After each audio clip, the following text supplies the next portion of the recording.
Hello friends, जसे आपण याआधी बघितले की आम्ही मानसरोवर स्टेशनपासून चालत चालत निघालो आणि विहूकडे पोचलो.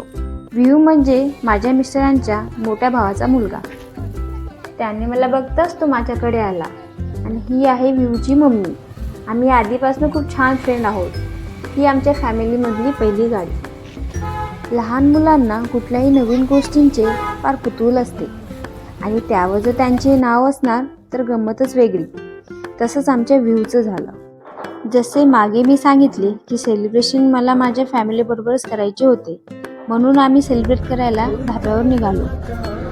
त्यात आम्ही आमच्या छोट्या सिंगरची सिंगिंग ऐकत आणि त्याच्या गाण्याचा आस्वाद घेत आम्ही धाब्याकडे पोहोचत होतो.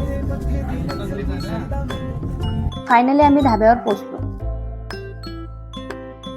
आमच्या विहूचं सर्व लक्ष केककडेच होते. कोणाचाही बर्थडे असो त्याला केक कट करायला त्याचबरोबर खायला आवडते.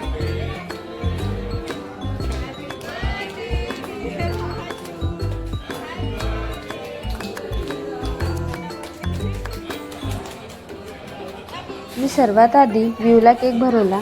त्यानंतर दादा, दीक्षा, सौरभ, सोपान आणि माझ्या हजबंडला केक भरवला. तिथेच आमची भेट एक काका काकू बरोबर झाली. त्यांनी विहूचे खूप कौतुक केले आणि त्यांनी विहूला एक मोठी डेअरी मिल्क चॉकलेट दिली. मग आम्ही सर्वांनी जेवण केलं. अशा प्रकारे मी माझ्या बर्थडेचे सेलिब्रेशन माझ्या फॅमिलीबरोबर केले. नंतर आम्ही विहूच्या घराच्या दिशेने निघालो. रात्र भरपूर झाली असल्यामुळे आम्ही कॅब बुक करून आम्ही आमच्या घराच्या दिशेने निघालो. अशा प्रकारे माझा संपूर्ण दिवस गेला.